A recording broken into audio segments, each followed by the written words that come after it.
Hello students, कैसे हैं आप सब। मैं आशा करता हूं कि आप स्वस्थ होंगे, मस्त होंगे और आप अपने पढ़ाई में व्यस्त होंगे। आज की इस वीडियो में हिंदी में पास होने का बेहतरीन ट्रिक लेकर आया हूं। 2026 में बोर्ड एग्जाम देने जा रहे हैं, तो आज इस वीडियो में हिंदी में पास होने का बेहतरीन ट्रिक है, जहरीली ट्रिक है। अगर आपने अभी तक कुछ नहीं पढ़े हैं तो फिर हो जाएंगे पास। 101% गारंटी के साथ लेकर आया हूं और यूट्यूब पर कहीं नहीं मिलेगा इस तरह का वीडियो। हाँ दोस्तों, यूट्यूब पर इस तरह का वीडियो कहीं नहीं मिलने वाला है, तो इस वीडियो को पूरा देखिए।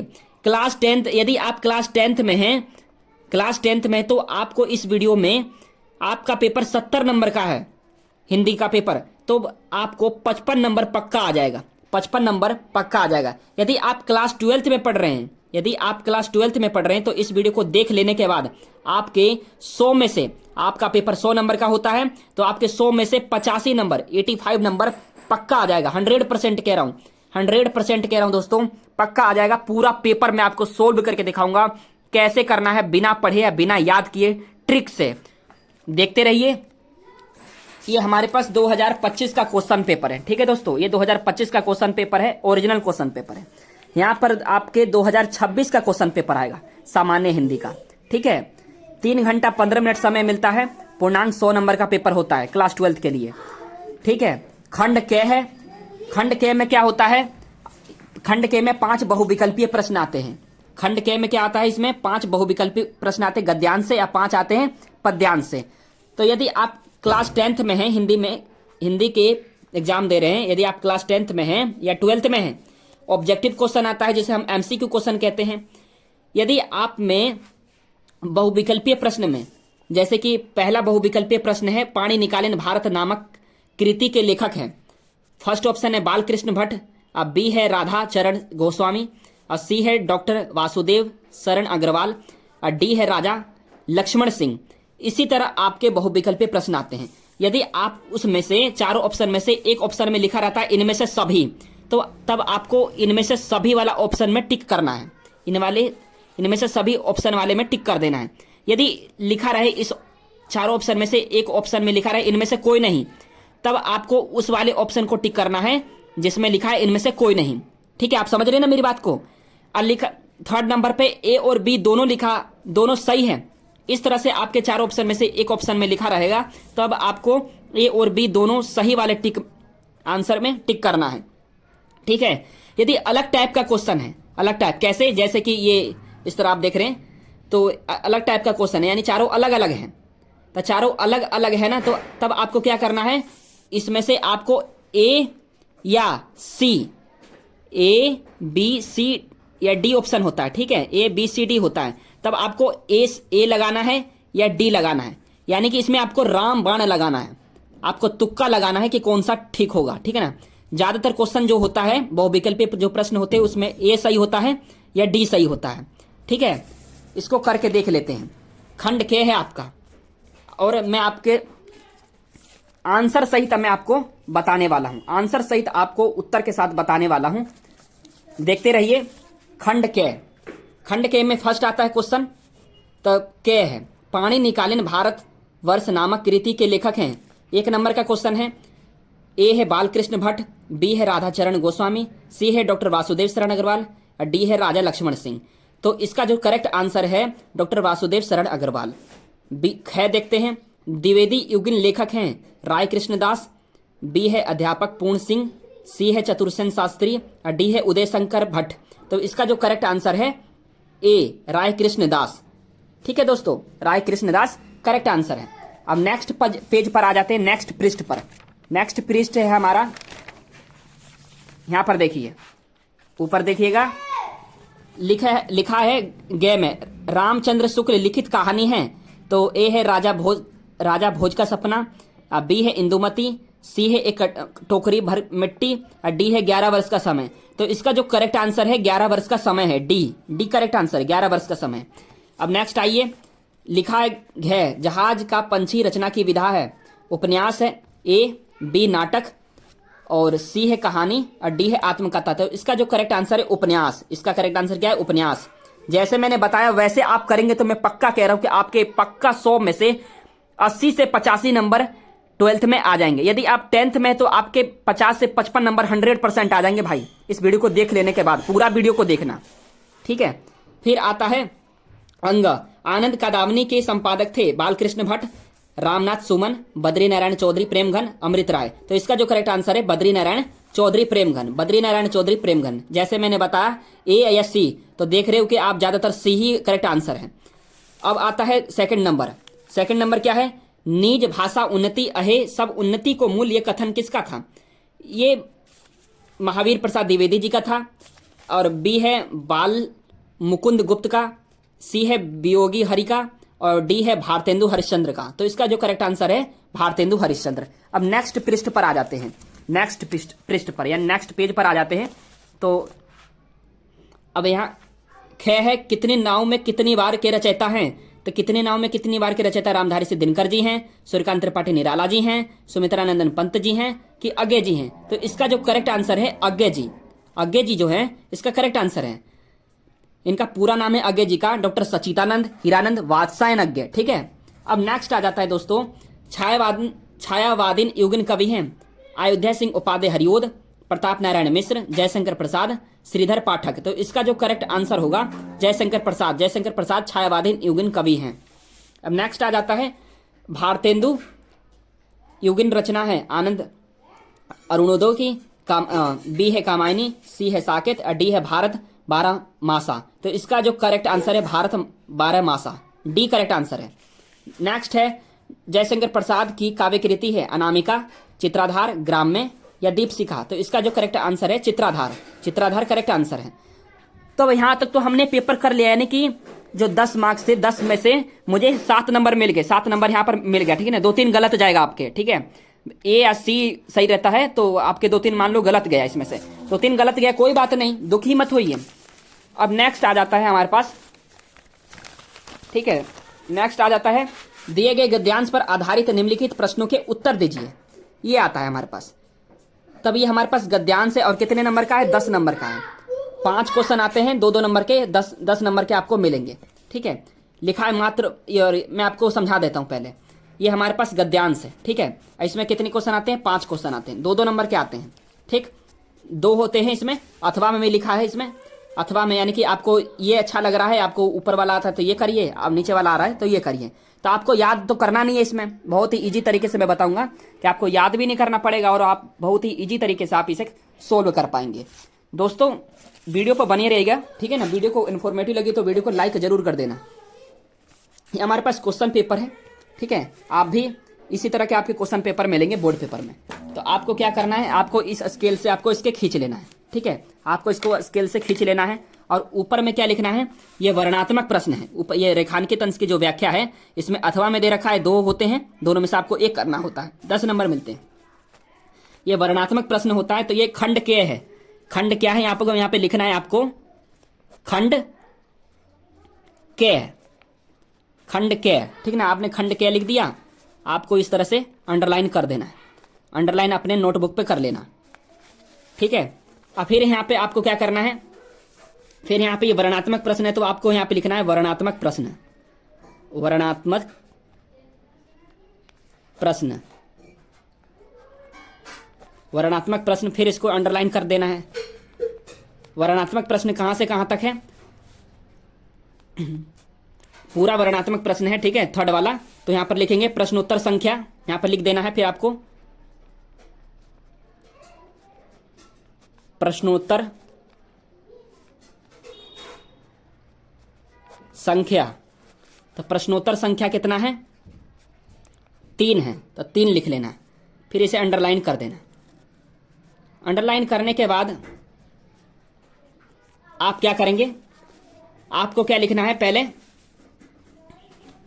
पहले गद्यांश लिखना है, गद्यांश के संदर्भ लिखने हैं। देखिए फर्स्ट पे लिखा है उपयुक्त गद्यांश पर संदर्भ लिखिए। तो पहले इसे पढ़ लेते हैं। पहले आपको इसे क्या करना है, रीड करना है। आपको पहले इसे रीड करना है। लिखा है मातृभूमि पर निवास करने वाले मनुष्य राष्ट्र का दूसरा अंग है। राष्ट्र का दूसरा अंग है, तो यहाँ पे राष्ट्र का दूसरा अंग है लिखा है। फिर लिखना, फिर पढ़ना, पृथ्वी हो और मनुष्य न हो तो राष्ट्र की कल्पना असंभव है। पृथ्वी और जन दोनों की सम्मिलन से ही राष्ट्र का स्वरूप संपादित होता है। जन के कारण ही पृथ्वी मातृभूमि की संज्ञा प्राप्त होती है। पृथ्वी माता है और जन सच्चे अर्थों में पृथ्वी का पुत्र है। तो आप देख रहे हैं इस क्वेश्चन में क्या पूछा है, गद्यांश का संदर्भ लिखिए। तो संदर्भ में क्या क्या मांगता है, एक लेखक का नाम होना चाहिए और पाठ का नाम होना चाहिए। तो आपको इसमें आपको क्या करना है, पाठ का नाम आप ध्यान से देखना कि बार बार जो राष्ट्र की बात हो रही है, यहाँ भी राष्ट्र का बात हुआ है और यहाँ भी देख रहे हैं आप राष्ट्र का बात हुआ है। फिर यहाँ देखेंगे इस लाइन में भी राष्ट्र का स्वरूप लिखा है। फिर यहाँ पे देखेंगे कई जगह राष्ट्र राष्ट्र लिखा है। तब यहाँ भी आप देखेंगे यहाँ पे राष्ट्रीयता लिखा है, ठीक है ना। फिर यहाँ राष्ट्र निर्माण लिखा है। तो बार बार राष्ट्र का बात हो रहा है, तो आप इस बात को समझ जाना कि राष्ट्र के स्वरूप के पाठ से लिया गया है। किससे लिया गया है, राष्ट्र के स्वरूप पाठ से लिया गया है। बार बार वो रिपीटेड क्वेश्चन होगा, बार बार लिखा होगा, तो आप समझ जाना कि राष्ट्र के स्वरूप पाठ से लिया गया है। संदर्भ में क्या करेंगे, संदर्भ ऐसे लिखते हैं दोस्तों, देखो संदर्भ कैसे लिखते हैं। फिर यहाँ पे आपको पहले संकेत लिखना है, संकेत लिखकर आपको फिर लिखना है संदर्भ, ठीक है। संदर्भ लिखेंगे, संदर्भ में क्या लिखते हैं, लेखक का नाम और पाठ का नाम। क्या लिखते हैं, लेखक का नाम और पाठ का नाम। लेखक का नाम और पाठ का नाम ये लिखा जाता है, यही दो लिखा जाता है, लेखक का नाम और पाठ का नाम।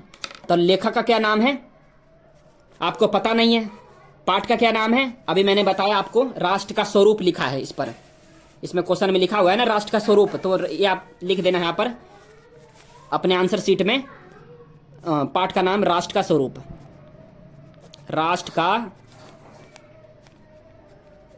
स्वरूप, ठीक। आपने इतना लिख दिया। फिर लेखक का नाम आप कैसे लिखेंगे, तो लेखक का नाम इस पाठ में क्या है, इस पाठ में लेखक का क्या नाम है, इस वासुदेव शरण अग्रवाल, डॉक्टर वासुदेव शरण अग्रवाल। आपको एक याद करना पड़ेगा, ठीक ना, इसमें आपको याद करना पड़ेगा डॉक्टर वासुदेव शरण अग्रवाल, आपने इसे याद रखना है, डॉक्टर वासुदेव शरण अग्रवाल। इंपोर्टेंट चैप्टर है और इंपोर्टेंट लेखक भी है, ठीक है। आपने इतना लिख लिया, लेखक का नाम अब पाठ का नाम। एग्जामिनर इसे ही देखकर पाठ का नाम और लेखक का नाम से ही आपको क्या कर देता है, यहाँ पर इसे चेक कर देता है, आपके पूरे 2 मार्क्स यहाँ पर क्लियर हो जाते हैं, ठीक है। इसे चेक कर देता है और आपके 2 मार्क्स क्लियर हो जाते हैं। लेकिन इसे लिखना बेहतर तरीके से संदर्भ लिखना है ना, आप इतना भी लिखेंगे ना तो 2 मार्क्स एग्जामिनर पक्का दे देगा, मैं गारंटी के साथ कह रहा हूँ, 1 नंबर भी नहीं काटेगा, 2 नंबर दे देगा। 2 ही चीज मेंशन करना होता है एग्जाम में। फिर आगे नेक्स्ट पेज पर देखते हैं, नेक्स्ट पेज पर क्या करना है हमें, आपको संदर्भ में क्या लिखना है, आपने पाठ का नाम और लेखक का नाम लिख लिया, तो लेखक का नाम और पाठ का नाम लिखने के बाद आप लिखेंगे, आप गद्यांश कर रहे हैं ना, तो आपको लिखना है यहाँ पर प्रस्तुत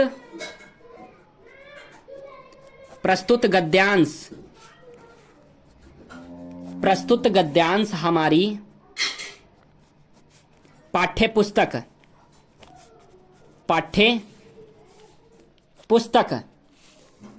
के फिर लिखना जिस पाठ से लिया गया है, पाठ्य पुस्तक का मतलब जिस पाठ से लिया गया है, तो यहां से क्या करना, लिख लेना राष्ट्र का स्वरूप, ब्लैक पेन से लिखना, हाईलाइट कर देना राष्ट्र का स्वरूप। फिर लिखना नामक, फिर ब्लू पेन से लिखना नामक पाठ से लिया गया है, नामक पाठ से लिया गया है। फिर यहां पे कोमा लगा के लिखना इसके लेखक क्या लिखेंगे, इसके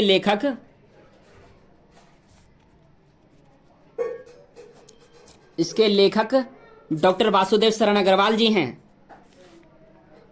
डॉक्टर वासुदेव शरण अग्रवाल जी हैं। फिर यहाँ पे फुल स्टॉप लगा देना। इतना आप करेंगे दोस्तों तो आपको एग्जामिनर बहुत ही अच्छा मार्क्स दे देगा, बेहतरीन मार्क्स देगा। कोई टॉपर कहीं बन के नहीं आता है, इसी ट्रिक को जानता है तो अब अच्छा मार्क्स उसके आते हैं, अच्छे ठीक मार्क्स आते हैं। ठीक है, आप इतना लिखेंगे, इतना मेंशन कर देंगे, आप अपने एग्जाम में, तो बहुत ही इजी तरीके से आपके मार्क्स आ जाएंगे। अब आपने थर्ड का ए आई तो फर्स्ट कर लिया, लेकिन थर्ड का सेकंड करेंगे आप, थर्ड का सेकंड करेंगे तो सेकंड यहाँ पे लिख लेना है।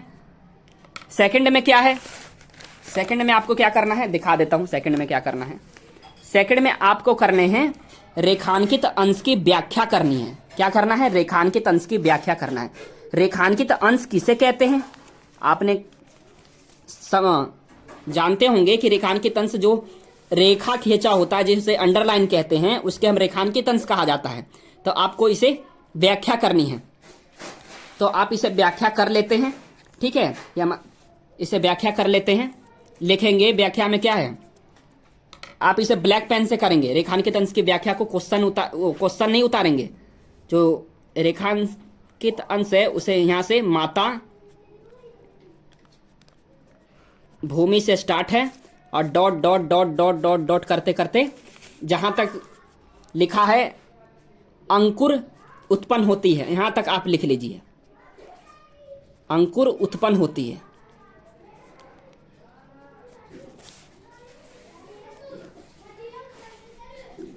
ठीक है, यहां फुल स्टॉप लगा दिया आपने। अब मैं दिखा देता हूं कहां से मैंने ले लिया। ये हमारे पास क्वेश्चन पेपर है और मैंने यहां से ले लिया, माता भूमि से ले लिया, उत्पन्न होते हैं, यहां से ले लिया है माता भूमि। पुत्रो हम पृथ्विया, भूमि माता है और मैं उसका पुत्र हूं, जन के हृदय से मैं इस सूत्र का अनुभव ही राष्ट्रीयता की कुंजी है, इसी भावना से राष्ट्र का निर्माण के अंकुर उत्पन्न होते हैं। मैंने यहां से लिया है और यहां तक ले लिया है। रेखांकित अंश की व्याख्या, इसका आंसर लिखेंगे, कैसे लिखेंगे आंसर, लिखेंगे आप यहां इसे ब्लैक पेन से लिख लेना व्याख्या, ठीक है, व्याख्या लिख लेना। फिर ब्लू पेन से लिखेंगे, ये जरूर लिखना, आप किसी की व्याख्या करो तो ये जरूर लिखना रेखांकित, रेखांकित अंश, इतना आप जरूर मेंशन करना। फिर तब आंसर नोट करना। इसमें लिखेंगे, देखो कैसे निकालते हैं रेखांकित अंश। क्या लिखा है, माता भूमि है, तो आप लिखेंगे माता भूमि पुत्रोहम पृथ्व्या, पुत्रोहम पृथ्व्या, यहां तक आपने इसमें लिख लिया। यहां से यहां तक आप कॉपी में पहले लिख लीजिए, पहले मैं लिख के दिखा देता हूं। माता भूमि पुत्रोहम,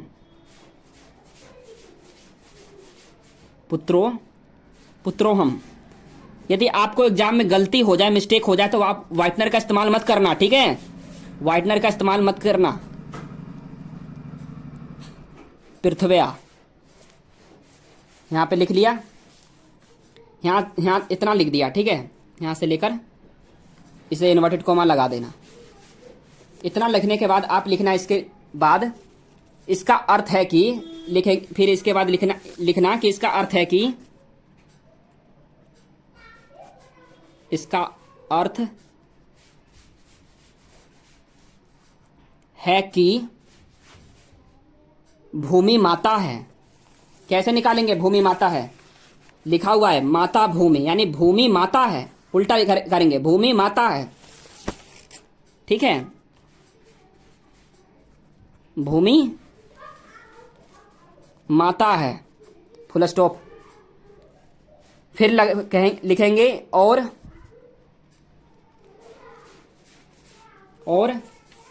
फिर लिखा है,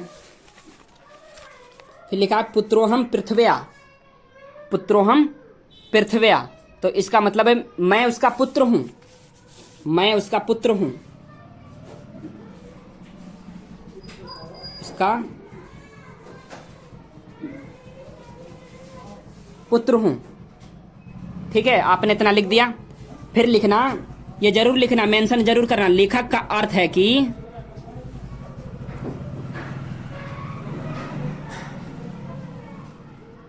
लेखक का अर्थ है कि राष्ट्र की कल्पना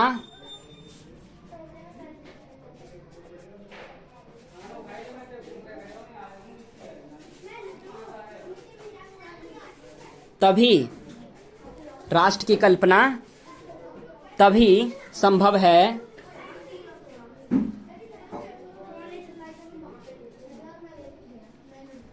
जब मनुष्य स्वयं को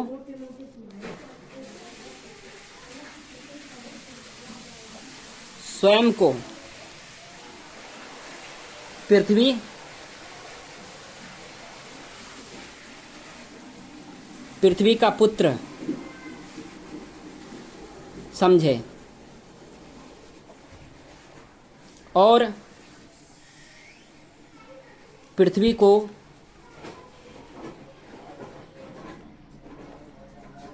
अपनी माता,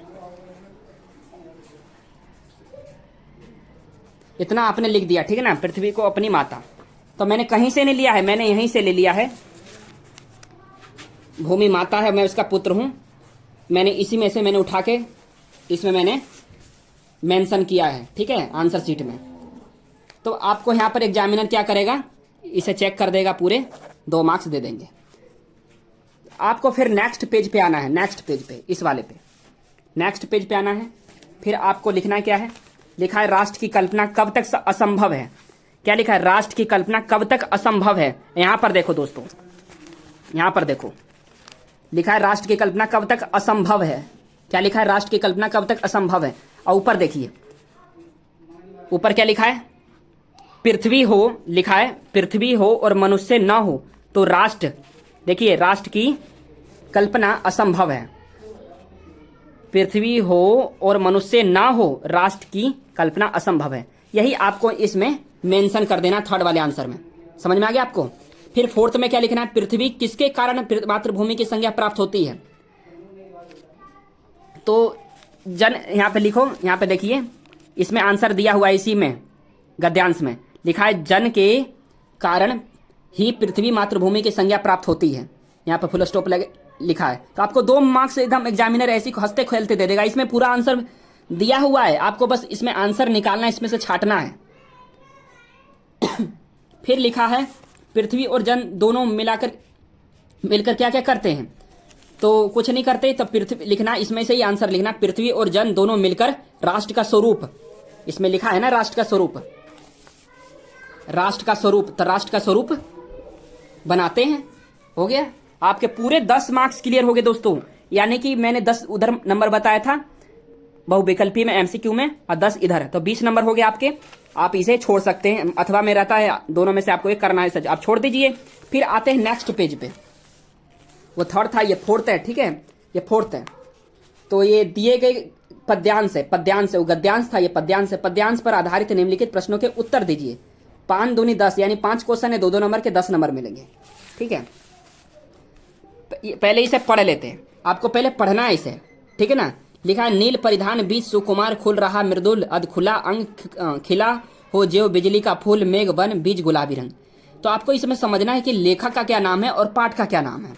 इसमें से आप कैसे निकालेंगे, तो इसमें से बहुत ही इजी तरीके से आप निकाल पाएंगे।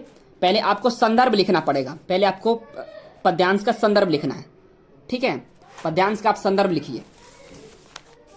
तो मैंने अभी आपको बताया था संदर्भ कैसे लिखते हैं। पहले लेखक का नाम और पाठ का नाम इसमें मेंशन कर देते हैं,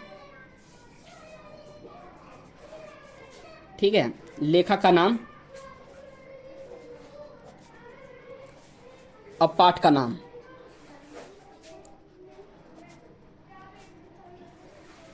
मेंशन करना होता है।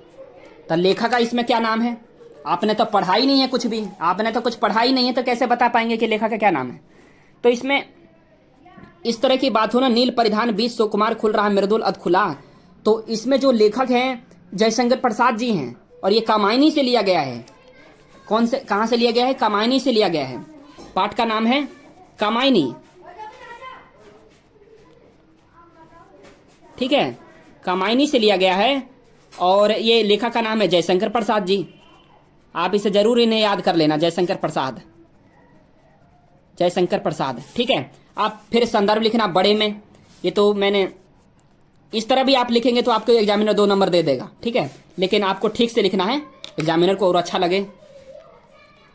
फिर यहाँ पे लिखना संदर्भ में प्रस्तुत पद्यांश, ये पद्यांश है तो प्रस्तुत पद्यांश, प्रस्तुत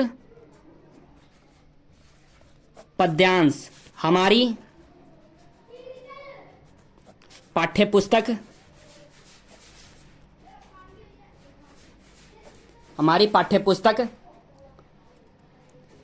के लेखक हमारी पाठ्यपुस्तक, ठीक है ना, कामायनी से हमारे पाठ्यपुस्तक क्या है, कामायनी। पाठ का क्या नाम है, कामायनी। तो आप ब्लैक पेन से कामायनी लिख देना।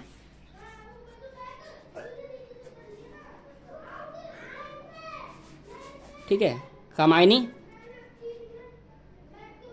कामायनी है, फिर लिखना कामायनी है। इसके लेखक, इसे ब्लू पेन से लिखना। ठीक है, मैंने गलती कर दी यहाँ पे, ब्लू पेन से इसे लिखना है। इसके लेखक जयशंकर प्रसाद जी हैं। जयशंकर प्रसाद जी हैं, जी हैं। ठीक है, आपने इतना लिख लिया तो आपको क्या करेगा एग्जामिनर, यहाँ पर 2 मार्क्स दे देगा। ठीक है, 2 मार्क्स यहाँ पर क्लियर है दोस्तों, आपको कहीं घबराने की जरूरत नहीं, पक्का एग्जामिनर 2 मार्क्स यहाँ पर क्लियर कर देगा। अब नेक्स्ट आता है व्याख्या। देखिए, व्याख्या नहीं है, लिखा हुआ है उपयुक्त पद्यांश में किसके सौंदर्य का वर्णन किया गया है। तो आपने इसमें नील परिधान का क्या मतलब है, मैं यहाँ पे समझा दूं। यहाँ पर लिखा हुआ है नील परिधान, परिधान का मतलब होता है वस्त्र, जिसे हम कपड़ा कहते हैं, कपड़ा। परिधान का मतलब होता है कपड़ा। ठीक है, तो इसमें पद्यांश में श्रद्धा के अनुपम सौंदर्य का वर्णन किया गया है। इस क्वेश्चन में लिखा है उपयुक्त पद्यांश के किसके सौंदर्य का वर्णन किया गया है। तो श्रद्धा मनु वाला आपने चैप्टर पढ़ा होगा, तो इस पद्यांश में लिखना है यहाँ से, इस पद्यांश में श्रद्धा के अनुपम सौंदर्य का वर्णन किया गया है। यहाँ पर लिखेंगे, मेंशन करेंगे, ये थर्ड का, ये फोर्थ का फर्स्ट था, ये फोर्थ का फर्स्ट था ये, और ये फोर्थ का सेकंड है। तब आप लिखेंगे इसका आंसर सेकंड का, कि इस पद्यांश में, इस पद्यांश में श्रद्धा के अनुपम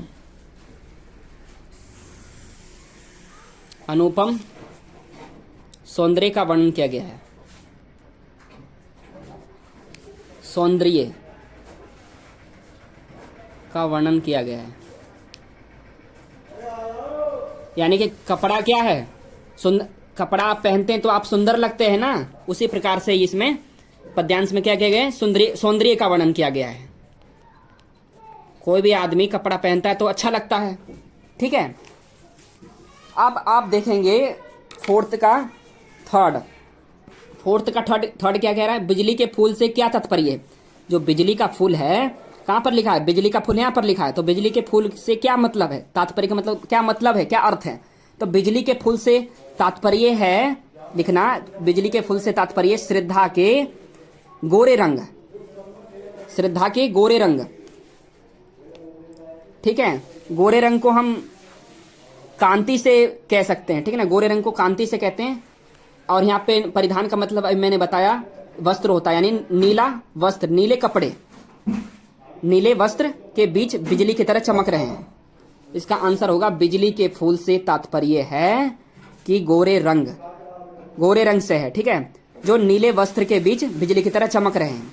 कोई भी आदमी, गोरा आदमी, जैसे आप गोरे हैं, आप नीला वस्त्र पहनते हैं, नीले कपड़े पहनेंगे तो आप बहुत ही अच्छे लगेंगे, सुंदर लगेंगे। इसी तरह ये इस मतलब कि पद्यांश में दिया हुआ है। ठीक है ना, इस आंसर में लिखना है, मेंशन करना है। परिधान का मतलब होता है कपड़ा। ठीक है, आप इतना समझ लेना।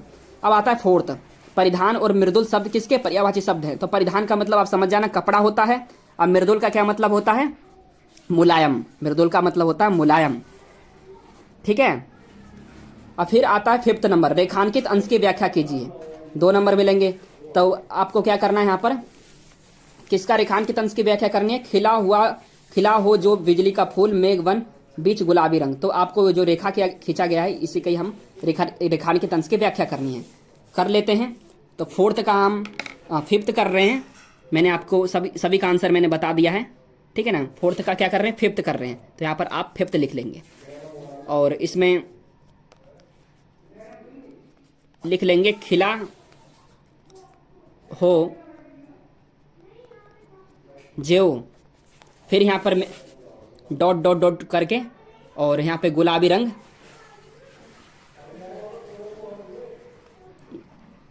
गुलाबी रंग लिख लेंगे, ठीक है।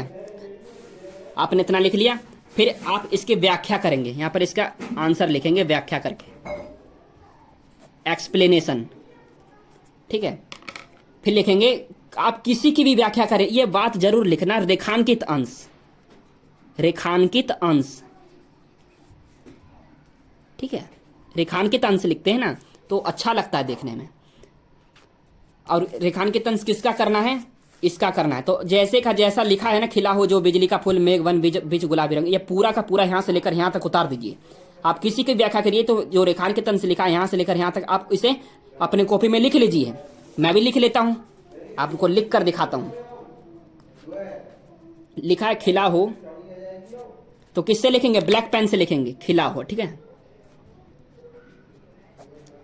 खिला हो ज्यो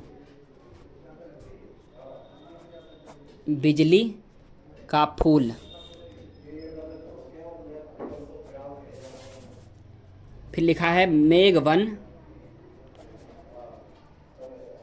वन बीच गुलाबी रंग,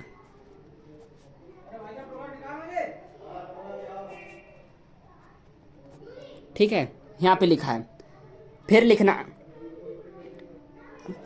की व्याख्या, यहाँ से आप इन्वर्टेड कोमा लगा लेना यहाँ से यहाँ तक, फिर लिखना की व्याख्या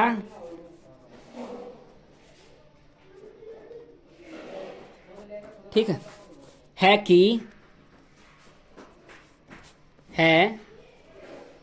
कि नीले वस्त्र में लिपटी, नीले क्योंकि परिधान का मतलब होता है नीले, परिधान का मतलब वस्त्र होता है और नील परिधान लिखा है तो नीले वस्त्र हो जाएगा, ठीक है। नीले वस्त्र में लिपटी श्रद्धा का गुलाबी शरीर,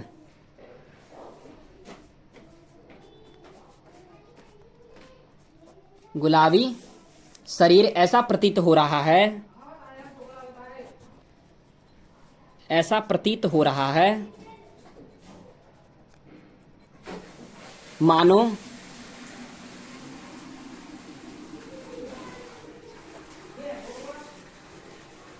बादलों के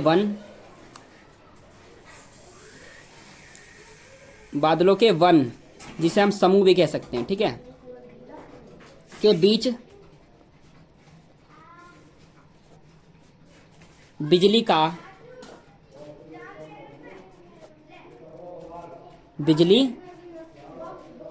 कोई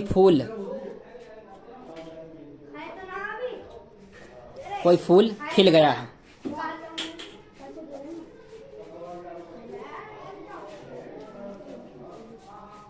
इतना आप लिखेंगे दोस्तों तो आपको एग्जामिनर क्या करेगा, यहाँ पर इसको पूरा चेक कर देगा और आपके 2 मार्क्स क्लियर कर देंगे। बहुत ही इजी तरीके से मैंने बताया, मैंने कहीं से लिया नहीं है, इसी में से मैंने नोट डाउन किया है। नील मतलब नीला, परिधान मतलब वस्त्र, बीच सुकुमार, फिर लिखा है खुल रहा है मृदुल मतलब मुलायम, अध खुला अंग मतलब शरीर, ठीक है। बिजली खिला हो जो बिजली का फूल, मेघ मतलब बादल, वन बीच गुलाबी रंग, यानी उसका शरीर इस तरह लग रहा है कि जो गुलाबी रंग के आकार का गुलाबी शरीर ऐसा प्रतीत हो रहा है मानो बादलों के वन में के बीच बिजली का कोई फूल खिल गया है। मैंने कहीं से लिया नहीं है, मैंने इसी में से लिया है, ठीक है। आपको भी ऐसे ही एग्जाम में कर देना, तो आपको एग्जामिनर यहाँ पर पूरे अच्छे मार्क्स दे देगा, ठीक है, पूरे नंबर मिल गए। तो मैंने पूरा बता दिया है, आपके गद्यांश और पद्यांश यहाँ पर समाप्त हो जाते हैं, ठीक है। आपको दोनों में से आपको कोई एक करना होता है, अथवा लिखा है ना, तो अथवा में दोनों में से आपको एक करना होता है। अब नेक्स्ट चलते हैं, नेक्स्ट वाले पेज पे, पृष्ठ पर। तो नेक्स्ट वाले पृष्ठ पर क्या लिखा है, नेक्स्ट वाले पृष्ठ पर क्या लिखा है, यहाँ पर देखिए आप, लिखा है निम्नलिखित में से किसी एक लेखक का साहित्यिक परिचय देते हुए उनकी प्रमुख रचनाओं का उल्लेख कीजिए। अधिकतम शब्द सीमा 80 वर्ड, 80 शब्द। कितने नंबर का है यहाँ पर दिखा देता हूँ। 5 नंबर का है, 3 नंबर और 2 नंबर, 5 नंबर हो जाते हैं। यहाँ पर लिखा है 5 नंबर, ठीक है, 5 नंबर लिखा है। तो 3 नंबर आपको साहित्यिक परिचय पर लिखने पर मिलेगा और 2 नंबर रचना पर मिलता है, तभी 5 नंबर होते हैं, ठीक है। तो आपको मान लो कि हजारी प्रसाद द्विवेदी जी हैं, कन्हैयालाल मिश्र प्रभाकर जी हैं, हरिशंकर प्रसाद जी हैं, डॉक्टर APJ अब्दुल कलाम जी हैं। ये 4 आए हैं 2025 में। आपके पेपर में मान लो यहाँ पर वासुदेव शरण अग्रवाल जी का आ जाए, तो मान लो 4 हैं, तो आपको हजारी प्रसाद द्विवेदी जी मान लो आ रहा है। बहुत से बच्चे हजारी प्रसाद द्विवेदी जी करके आए हैं एग्जाम में, 2025 वाले एग्जाम में, ठीक है। लेकिन आपके एग्जाम 2026 वाले में यहाँ पर क्या लिखा रहेगा, वासुदेव शरण अग्रवाल जी का जीवन परिचय लिखिए, या हजारी प्रसाद द्विवेदी जी का, और 2-3 और लिखे रहेंगे, ठीक है। तो अब आपको क्या करना है, आपको जो ठीक से आता है वही करेंगे। तो मैं आपको बहुत ही ईजी तरीके से साहित्यिक परिचय यानी कि जीवन परिचय और साहित्यिक परिचय दोनों लिख कर दिखा देता हूँ। या हमारे पास है कॉपी, और मैं आपको इसी पेज पर कैसे लिखना है आपको मेंशन कराते हैं, ठीक है। आपको क्या करना है, पहले आप किसी का भी जीवन परिचय करिए तो आपको क्या करना पड़ेगा, पहले उसका नाम लिखना पड़ेगा। मान लो मैं हजारी प्रसाद द्विवेदी जी का करना चाहता हूँ, हजारी प्रसाद द्विवेदी जी का जीवन परिचय करना चाहता हूँ, तो आपको पहले यहाँ पर ये है ना, ये 5वें का आप कै लिख लीजिए, 5वें का कै, इस तरह जरूर लिख लेना, ठीक है ना। 5वें का कै कर रहा हूँ, तो 5वें का कै में क्या करेंगे, फर्स्ट है हजारी प्रसाद द्विवेदी जी, तो आप हजारी प्रसाद द्विवेदी जी का लिख लीजिए, हजारी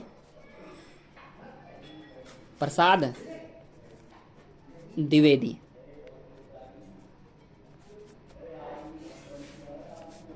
ठीक है। आप इसे अंडरलाइन कर लेना।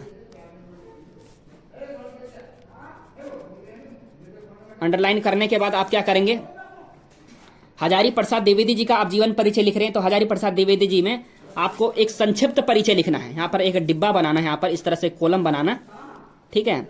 कॉलम बना के क्या लिखेंगे, संक्षिप्त परिचय।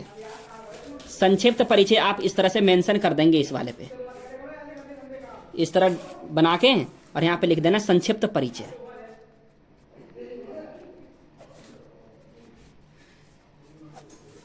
संक्षिप्त परिचय में इस तरह से लिख के फिर पहले लिखना नाम, फिर लिखना जन्म, फिर लिखना पिता का नाम, ठीक है। इस तरह से आप पहले लिख लेना है, जो जो आपको मन में आ रहा है आपको उस तरह से आपको लिखना है। तो देख लेते हैं आपको क्या क्या आ रहा है। नाम लिखना पहले हजारी प्रसाद द्विवेदी लिखा है ना इसमें नाम, तो यही यहाँ पर आप इसे उतार लीजिए, हजारी प्रसाद द्विवेदी। आप इसे जो है ना डिब्बा, ये इसे बड़ा बनाना, ठीक है ना।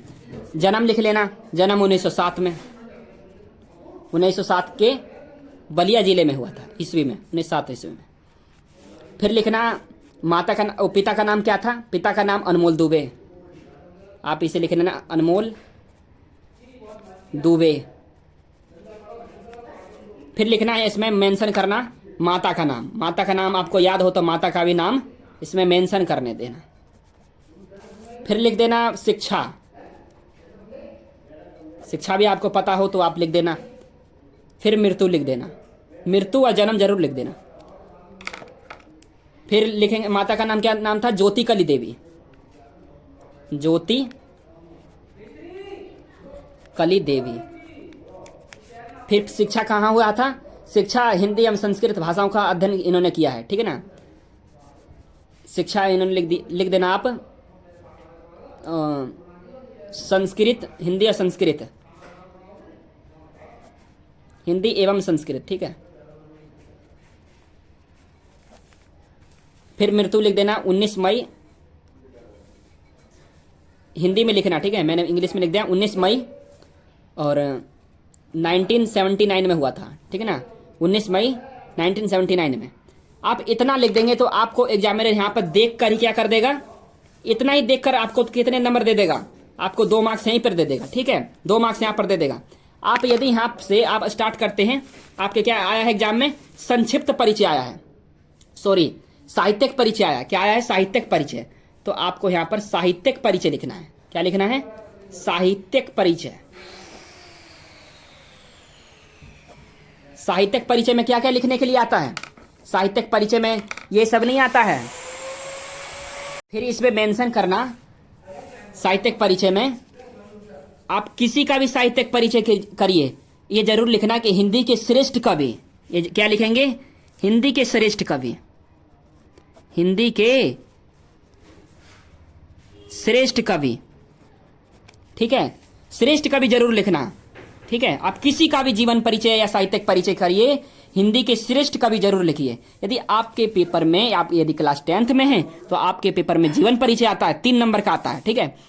तो आप जीवन परिचय यहां पर लिखेंगे। जीवन परिचय में ये सब माता का नाम, जन्म, जन्म स्थान, पिता का नाम, माता का नाम, शिक्षा, मृत्यु, ये सब मेंशन इसमें जीवन परिचय में होता है। लेकिन साहित्यिक परिचय में क्या क्या होता है, मैं आपको अभी लिख कर दिखा रहा हूं। हिंदी के श्रेष्ठ कवि यहां पर आपने लिख दिया। लिखने के बाद लिखना, गद्यकारों में हजारी प्रसाद द्विवेदी का महत्वपूर्ण स्थान है। गद्यकारों में, क्योंकि गद्यकार थे ना, यहां पर लिखना गद्यकारों में हजारी प्रसाद द्विवेदी जी का, हजारी प्रसाद द्विवेदी जी का महत्वपूर्ण स्थान है, महत्वपूर्ण स्थान है, ठीक है। यहां पर आपने लिख दिया। इतना के लिखने के बाद आपको याद आएगा कि ये आलोचनात्मक भी थे, ये आलोचनात्मक साहित्य के क्या थे, दृष्टि से द्विवेदी जी का महत्वपूर्ण स्थान था, आलोचनात्मक थे ये, आलोचना लिखते थे, ठीक है, आलोचना करते थे। आलोचना मतलब बुराइयां होता है, आलोचना साहित्य के, ये सब साहित्य परिचय में लिखना होता है, ठीक है। साहित्य के सृजन दृष्टि से द्विवेदी जी का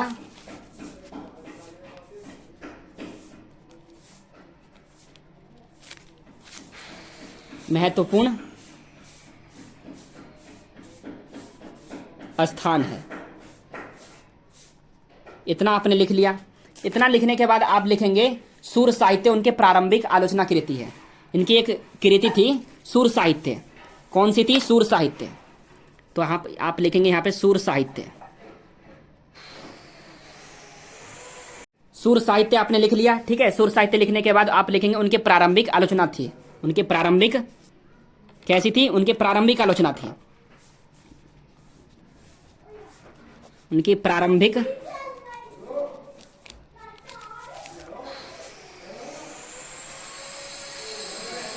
आलोचना थी। इतना आप लिखेंगे। आप फिर इसके बाद आप इनके बारे में और लिख लेना, ठीक है। तो आप इतना लिखेंगे तो आपको एग्जामिनर यहाँ पर क्या करेगा, पूरे जितने भी थे 5 मार्क्स दे देगा। 5 मार्क्स अब नहीं मिलेंगे दोस्तों, अभी नहीं मिलेंगे 5 मार्क्स। इनकी कृतियां भी लिखनी पड़ती है। कृतियां क्या होता है, कृतियां का मतलब होता है इनका रचना जो है, रचना को कृतियां कहा जाता है। इनकी रचना भी लिखना पड़ता है, रचना मेंशन करना होता है। आप फिर लिखना कि इनके निम्नलिखित रचना थे, इनके निम्नलिखित रचना थे, इनके निम्नलिखित रचना थे, ठीक है। कौन कौन से थे, निबंध था, फर्स्ट पे लिखना निबंध, फिर लिखना आलोचना,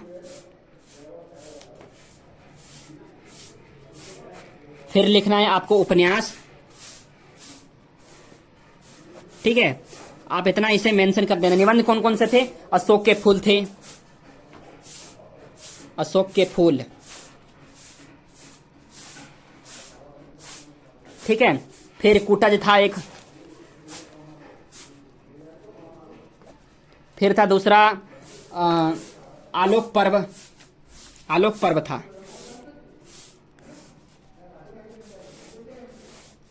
और एक और था कल्पलता। इतना लिख देंगे। फिर लास्ट में जरूर लिख देना आदि, इंग्लिश में लिखते हैं ना ETC, इंग्लिश में क्या लिखा जाता है? ETC लिखा जाता है, हिंदी में आदि लिख दिया जाता है। ठीक है, यह आदि जरूर लिख देना बाद में। फिर आलोचना क्या क्या थी? आलोचना सुर साहित्य था, सुर साहित्य लिखना, सुर साहित्य। फिर लिखना कालिदास का कालिदास की लालित्य, कालिदास की लालित्य।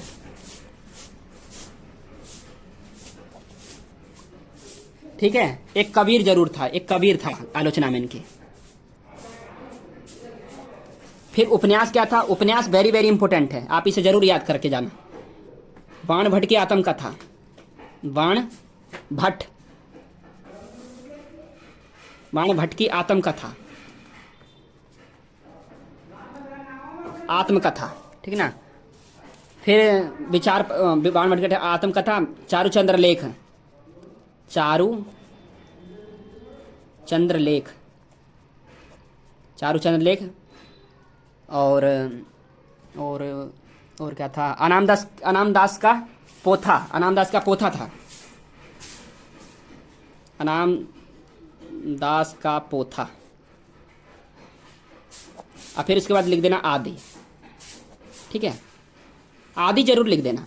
आप इतना लिख देंगे दोस्तों तो आपको एग्जामिनर क्या करेगा? पूरा यहाँ पर भी 2 मार्क्स दे देगा, यानी कि 5 number plus 2 sorry 3 number, 3 number और 2 नंबर, कितने हो गए? Total 5 number. इसी को तो कहते हैं 5 नंबर, 5 नंबर मिलेंगे यहाँ पर। ठीक है, आपने इतना ठीक से लिखा है। आपको सुंदर सुंदर राइटिंग में लिखना है, आपको कोई भी चीज खाली नहीं छोड़ना है, ब्लैंक कॉपी नहीं छोड़नी है। आपको क्या नहीं छोड़ना है? Blank copy note, blank copy note, या आपको खाली कॉपी नहीं छोड़ना है भाई। वहां पर एग्जाम में आपको कुछ न कुछ लिख कर आना है। ठीक है, तभी आपको एग्जाम में 100 में से 80 या 85 नंबर आ पाएंगे, जिस तरह से मैं बता रहा हूं। ठीक है, आगे और देखिए, आगे और देखते हैं। आपने इतना किया, आपको भी ख में भी आपको इसी तरह से करना है। निम्नलिखित में से किसी एक कवि का साहित्यिक परिचय देते हुए उनकी प्रमुख रचनाओं का उल्लेख कीजिए। 3 + 2 = 5। ठीक है, आपको जयशंकर प्रसाद का हर साल आता है, जयशंकर प्रसाद का याद करके जरूर जाना एग्जाम में। ठीक है, जयशंकर प्रसाद का याद करके जरूर जाना है, या महादेवी वर्मा का। ठीक है, अब आता है लाठी कहानी का कथासार, अपने शब्दों में लिखिए। अधिकतम शब्द 80 वर्ड है।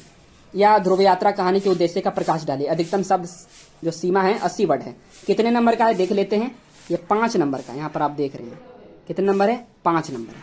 ये 5 नंबर का आता है पेपर में, या आपके पेपर में पंचलाइट आ जाता है। पंचलाइट की कहानी का कथासारी कहानी लिखी है। ठीक है ना, ये आया नहीं है 2025 में, आपके 2026 में पक्का 100% मैं कह रहा हूँ कि आपकी कॉपी में पंचलाइट लिखा रहेगा। पंचलाइट कहानी का उद्देश्य लिखिए, फर्स्ट चैप्टर है आपका, तो पंचलाइट वाला वो इंपॉर्टेंट है, हर साल आता रहता है, तो आप उसे जरूर याद करके जाना। याद नहीं करना है, आपको ऐसे पढ़ लेना है और आपको बना कर उसमें लिख देना है। ठीक है ना, मैंने यहाँ तक बता दिया है। बहुत ही ईजी तरीके से आप कहानी को लिख सकते हैं, कहानी में कोई ट्रिक नहीं है, बहुत ही आप आसान से उसमें लिख सकते हैं। ठीक है, अब नेक्स्ट आता है, नेक्स्ट क्या है? लिखा है 100 पठित खंड काव्य के आधार पर किसी एक खंड के प्रश्न का उत्तर दीजिए, 5 नंबर का। ठीक है, लिखा है अधिकतम शब्द सीमा 80 वर्ड है। लिखा है रसमृति खंड काव्य के आधार पर कर्ण का चरित्र चित्रण कीजिए। फिर लिखा है सेकंड नंबर पे रसमृति खंड काव्य की कथा वस्तु अपने शब्दों में लिखिए। दोनों में से एक करना रहता है। ठीक है, तो आपको जो ठीक से आता है उसे करना होता है। इस होता क्या है? आप कह रहे हो कि ये होता क्या है? 100 पठित खंड काव्य क्या होते हैं? 100 पठित खंड काव्य का मतलब है आपके जिले में जो क्या चलता है। जैसे उत्तर प्रदेश के गौतम बुद्ध नगर जिले में रसमृति चलती है, रसमृति, जो कि इन पर कर्ण का चरित्र चित्रण इसमें बताना होता है, या इसमें कथा वस्तु में बतानी होती है कर्ण के बारे में। इनमें कृष्ण और कर्ण आपने वो देखते होंगे मोबाइल पर, तब कर्ण के बारे में कृष्ण लीला देखते होंगे, तो कृष्ण लीला के बारे में इनमें बताना है। उत्तर प्रदेश के गौतम बुद्ध नगर जिला में और गाजियाबाद में और बुलंदशहर में ये रसमृति चलती है। ठीक है, आप और मोबाइल पर सर्च मार के और देख लेना है। ठीक है, और त्यागपत्र अलग अलग जिले में अलग अलग चलता है। त्यागपथी है और श्रवण कुमार है। श्रवण कुमार अलग अलग जिले में क्या क्या चलते हैं। सत्य के जीत है, और आपको एक ही करना है, इसमें सारा नहीं करना। ठीक है ना, आपको एक ही करना है। उत्तर प्रदेश के गौतम बुद्ध नगर जिला में रसमृति चलता है। ठीक है ना, उत्तर प्रदेश के गौतम बुद्ध नगर जिले में रसमिर्थी चलती है, तो आपको रसमिर्थी पढ़ना है और रसमिर्थी याद करके जाना है, रसमिर्थी एग्जाम में लिखना है, 5 नंबर मिलेंगे। अब बहुत ईजी तरीके से आप लिख सकते हैं, 5 नंबर मिलते हैं आपको, इसमें मुझे ट्रिक बताने की कोई ज़रूरत नहीं है। अब आता है नेक्स्ट है हमारे पास खंड ख। खंड ख, दिए गए संस्कृत गद्यांश का संदर्भ से संदर्भ हिंदी में अनुवाद कीजिए। कितने नंबर का है? 7 नंबर का। 2 + 5 = 7। ठीक है, पहले संदर्भ लिखना है, या फिर गद्यांश करना है, अनुवाद करना है इसको संस्कृत से। संस्कृत में लिखा है, हिंदी में अनुवाद करना है। तो यहाँ पर आप पढ़िए, पहले इसे पढ़ लेते हैं।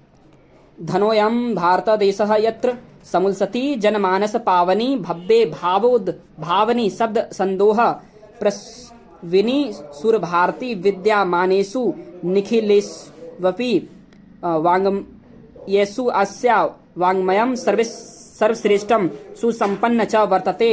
इमेव भाषा संस्कृत नाम्नापि लोके प्रथिता अस्ति।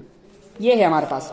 आपको मान लो कि कठिन लग रहा है, आपको समझ में नहीं आ रहा है, आप ये कठिन, ये आसान है थोड़ा सा हल्का, ये आपको आता है तो आप ये कर सकते हैं, या आता है ये कर सकते हैं। 7 नंबर मिलते हैं। ठीक है, पहले संदर्भ करते हैं। संदर्भ, तो संदर्भ को आप कैसे पहचानेंगे कि संदर्भ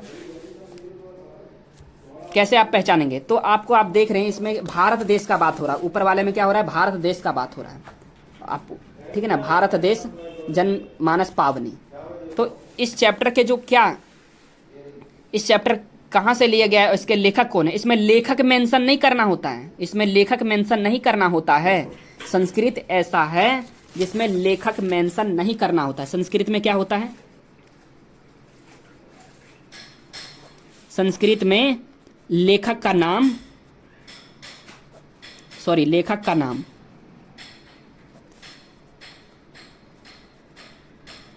मेंशन नहीं करना होता है, नहीं करना होता है। आप समझ लीजिए इस बात को, ठीक है ना, इसमें मेंशन नहीं करना होता है, लेखक का नाम इसमें मेंशन करना नहीं होता है, बस पाठ का नाम मेंशन करना होता है, सिर्फ पाठ का नाम, ओनली पाठ ओनली मेंशन करना होता है। ठीक है, पाठ ओनली मेंशन करना होता है। तो कैसे इसमें संदर्भ लिखेंगे संस्कृत में? अब आता है हमारे पास जो संस्कृत है दोस्तों, ये संस्कृत खंड ख है, खंड ख। तो आपको यहाँ पर भी खंड ख ही लिखना है। क्या लिखना है? खंड ख। यहाँ पर लिख लीजिए खंड ख। ठीक है, खंड ख लिख दिया। फिर लिखेंगे यहाँ पर वर्णात्मक प्रश्न।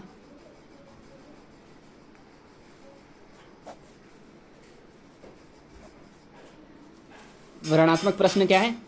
8वां है, 8वें का क। ठीक है, वर्णात्मक प्रश्न है। आपको क्या करना है? पहले संदर्भ करना है। इसमें क्या करना है? संदर्भ। ठीक है, संदर्भ में क्या करेंगे? बस कौन से पाठ से लिया गया है।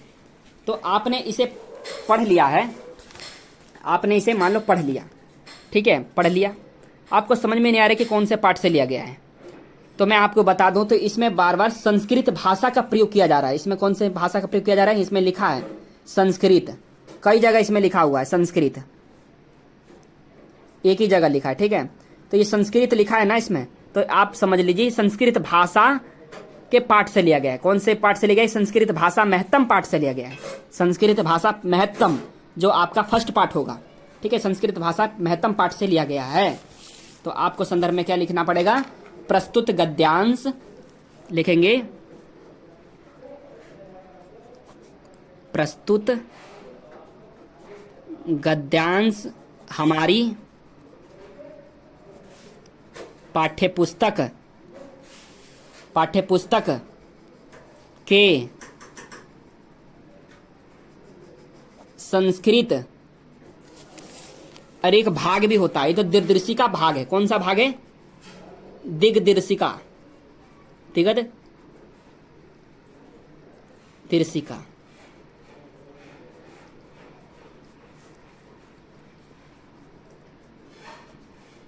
भाग में संकलित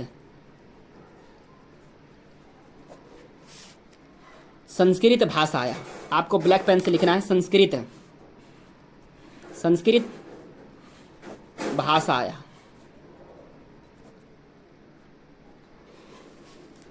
महत्तम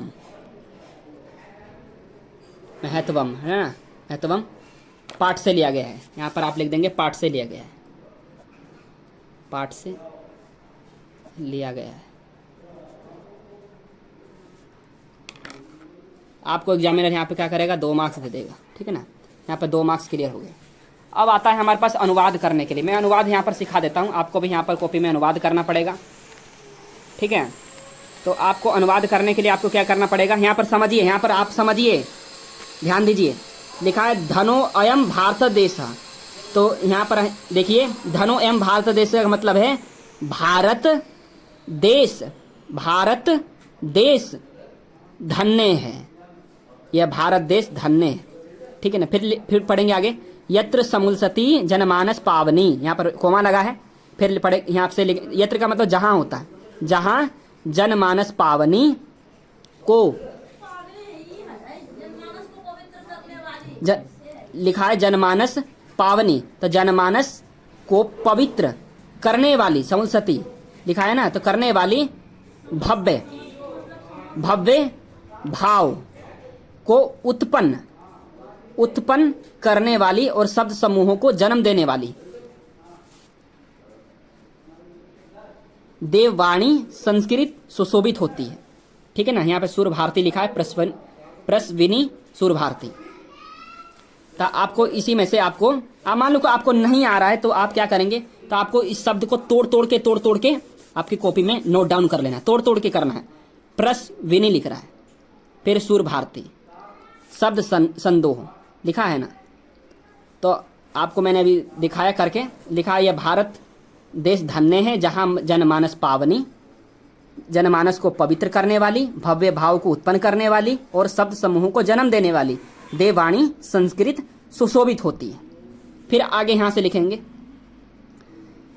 लिखेंगे विद्यामान, लिख रहा विद्यामानेषु, तो विद्यामान सभी साहित्य को, इसका साहित्य सर्वश्रेष्ठ और संपन्न है। अस्या लिख रहा है ना, तो यहां से यहां तक इसका एक ट्रांसलेट हो गया, ट्रांसलेशन अनुवाद हो गया। फिर लिख रहा है वांग्मया सर्वश्रेष्ठम सुसंपन्न च वर्तते यम भाषा संस्कृत नाम अपि लोके प्रथिता अस्ति। तो इसका मतलब है इसका साहित्य सर्वश्रेष्ठ और संपन्न है, सुसंपन्न है, और यह भाषा संसार में संस्कृत भाषा, संस्कृत नाम से भी प्रसिद्ध है। लोके मतलब होता है प्रसिद्ध, ठीक है। तो आपको ये समझ में आ गया। आपको इसे सब मान लो कि आपको एग्जाम में नहीं आ रहा है, आप नहीं कर पा रहे, तो आप शब्द को तोड़ना सीखिए, ठीक है ना, शब्द को तोड़ना सीखिए आपने। तो आपको यहाँ पर 7 नंबर पूरे मिल जाएंगे, ठीक है। पूरे 5, अब मान लो 5 नंबर नहीं मिलेंगे तो 4 नंबर तो मिलेगा, 4 नंबर पक्का मिल जाएगा, ठीक है।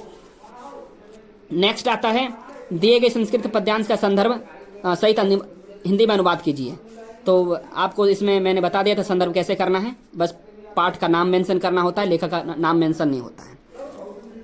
तो मान लो कि आपको ख में 5वें का ख आ रहा है, ये वाला सेकंड वाला, तो मैं आपको इसमें बता देता हूँ।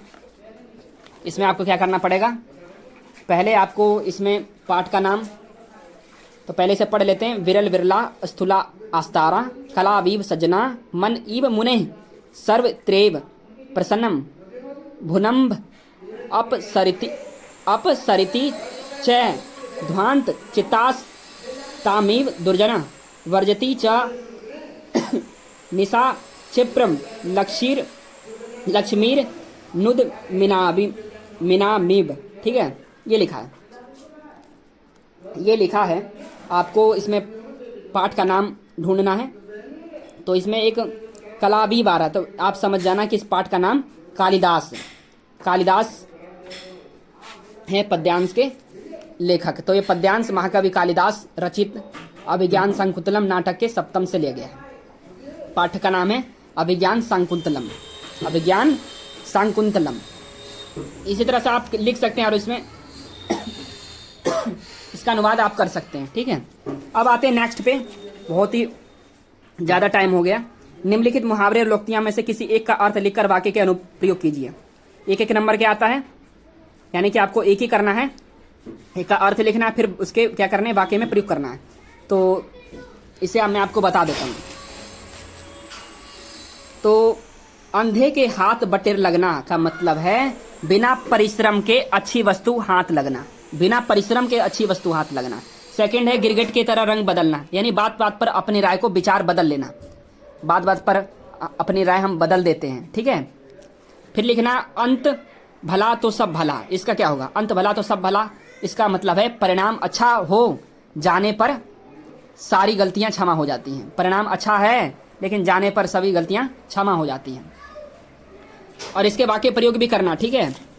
फिर लिखा है जंगल में मोर नाचा किसने देखा, तो इसका जो होगा इसका आंसर, तो जहां गुण की कद्र न हो वहां गुण प्रदर्शन व्यर्थ है, जहां गुण की कद्र न हो वहां गुण प्रदर्शन व्यर्थ है। अब नेक्स्ट यहाँ पर दोस्तों 9 नंबर पे आ गए। 9वें नंबर के बाद आता है हमारा 10वां नंबर, ठीक है। 10वां नंबर लिखा है अपठित पद्यांश पर आधारित निम्नलिखित के प्रश्नों के उत्तर दीजिए। मुझे भ्रम होता है प्रत्येक पत्थर में चमकता हीरा है, हर एक छाती में आत्मा अधीरा है। ये 5 नंबर का आता है दोस्तों, ठीक है। 2-2 नंबर मिलते हैं, 2 2 4 1 5। तो ये पद्यांश पर कवि ने क्या संदेश दिया है, यानी कि आपको ये पद्यांश पढ़ना है और आपको इसमें से आंसर ढूंढना है।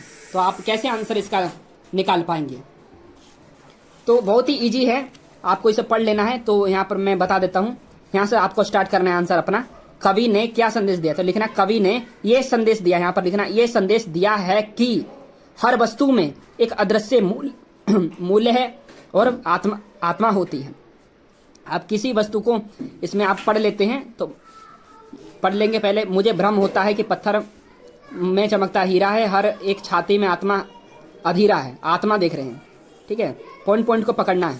प्रत्येक सुस्मित में विमल सदा नीरा है, मुझे भ्रम होता है कि प्रत्येक वाणी में महाकाव्य पीड़ा है।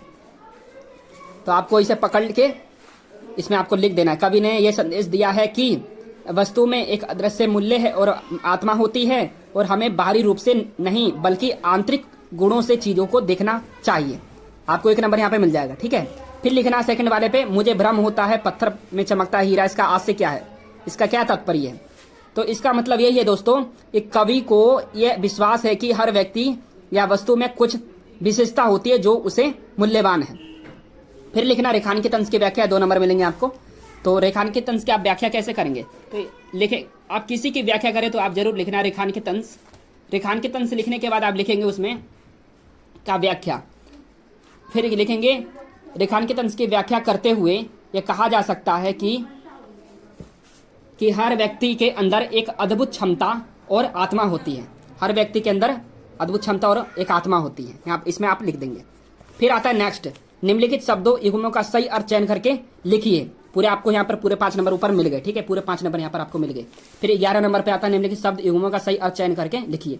1-1 नंबर का क्वेश्चन है। इस अंश, ये अंश है और ये भी अंश है, तो ये अंश और ये अंश में दोनों का क्या मतलब है, पूर्ण और भाग नहीं, कंधा और हिस्सा, भाग और कंधा, इनमें से कोई नहीं। तो आपको पता नहीं है, आपको बिल्कुल भी नहीं पता है, तो भाई मैंने बताया था ना A80 बताया था मैंने, लेकिन थोड़ा सा दिमाग भी लगाना, ना कि मैंने बता दिया A80 और AC हो जाएगा। थोड़ा सा दिमाग लगाना। अंश का मतलब होता है कंधा और ये एक अंश का मतलब होता है हिस्सा या भाग कह सकते हैं, ठीक है, ठीक है। अब आगे चलते हैं। दिखा है सेकंड नंबर पे वात, एक होता है बात।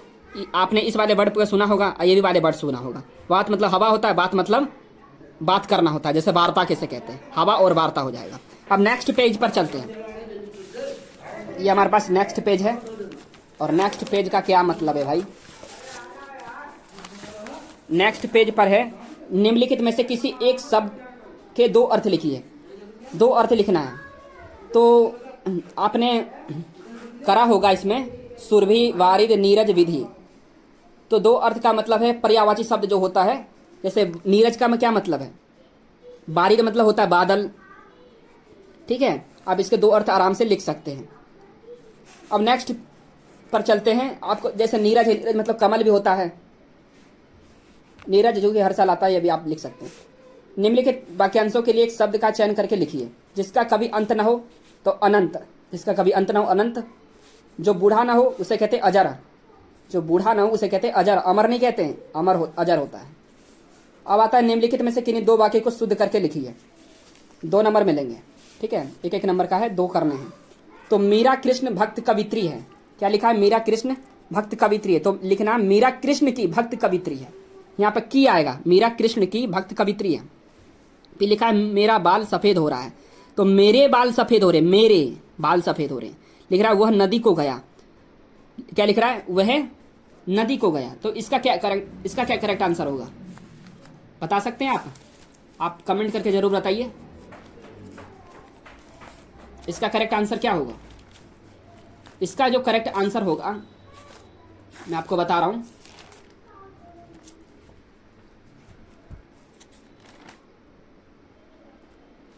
इसका करेक्ट आंसर होगा वह नदी के पास गया, वह नदी के पास गया, ठीक है। अब आया 4th नंबर पे, मोहन मेरा कनिष्ठ भ्राता है। इसमें मोहन मेरा कनिष्ठ लिख रहा है, कनिष्ठ होता है, यहाँ पर ठ आएगा, ठ, ये वाला ठ आएगा। दिखा देता हूं आपको करके,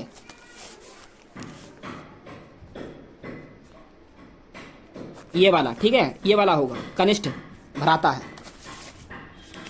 कनिष्ठ भ्राता है। मोहन मेरा कनिष्ठ भ्राता है। आपको पूरे 2 मार्क्स मिल गए। अब आता है हास्य अथवा शांत रस की लक्षण और उदाहरण लिखिए। ये आपके एग्जाम में आते हैं। तो आपको हास्य रस का आपको पता है, हास्य मतलब होता है हंसना, हास्य मतलब हंसना। तो आपके लिख देना इसमें, किसी विचित्र वेशभूषा को देखकर मन में जो हंसी का भाव उत्पन्न होता है उसे हम हास्य रस कहते हैं। इसके लिखा है लक्षण लिखिए, उदाहरण लिखिए। मैंने लक्षण तो बता दिया, यानी कि किसी विचित्र वेशभूषा को देखकर मन में जो हंसी का भाव उत्पन्न होता है उसे हम हास्य रस कहते हैं, लक्षण हो गया। उदाहरण क्या होगा इसका? उदाहरण क्या है? हंसी हंसी भाजे देखी दूल्हा दिगंबर को, पाहुनी जो आवे हिमाचल के उछा में। अब आता है यमक अलंकार, जो कि ये भी इंपॉर्टेंट है। यमक का मतलब होता है जोड़ा, यानी कि जहां एक शब्द समूह का एक से अधिक बार प्रयोग हो किंतु उसका अर्थ प्रत्येक बार अलग हो, उसे हम यमक अलंकार कहते हैं। एक होता है, एग्जाम्पल बता रहा हूं, कनक कनक, कनक का मतलब होता है धतूरा, कनक का मतलब होता है सोना। कनक कनक ते सोगुन मादकता अधिकाय, वा खाए बोराय जग वा पाए बोराय, ठीक है, यमक का अलंकार हो गया। या आपके एग्जाम में उपमा अलंकार आए हैं, तो उपमा का मतलब होता है जहां उपमेय और उपमान में किसी गुण धर्म को लेकर समानता की जाए वहां उपमा अलंकार होता है। इसका एग्जाम्पल है पीपर पात सरस मन डोला, ठीक है। अब आता सोठा अथवा कुंडलियां छंद का लक्षण और उदाहरण लिखिए। यह भी इंपॉर्टेंट है। सोठा, इसमें क्या होता है? यह सामात्रिक छंद होता है और इसके प्रथम और तृतीय चरण में 11-11 मात्राएं और दूसरे चौथे में 13-13 मात्राएं होती हैं। इसका एग्जाम्पल लिख लेना सोठा का, लिखकर लोहित लेख डूब गया दिन मणि यहाँ, व्योम संधि सखी देख तारक बुदबुदा दे रहा। आपने इतना, यानी कि 6 नंबर आपने बटोर लिया, 6 नंबर आपने बटोर लिया है। फिर आगे नेक्स्ट पे चलिए। नेक्स्ट पर, अपने गली मोहल्ले के नालियों की सफाई हेतु नगर निगम के स्वास्थ्य अधिकारी को पत्र लिखिए। लिख रहा है फिर अथवा में बैंक के किसी व्यवसाय को करने के लिए ऋण प्राप्ति हेतु आवेदन पत्र लिखिए। दोनों में से आपको क्या करना है? एक करना है।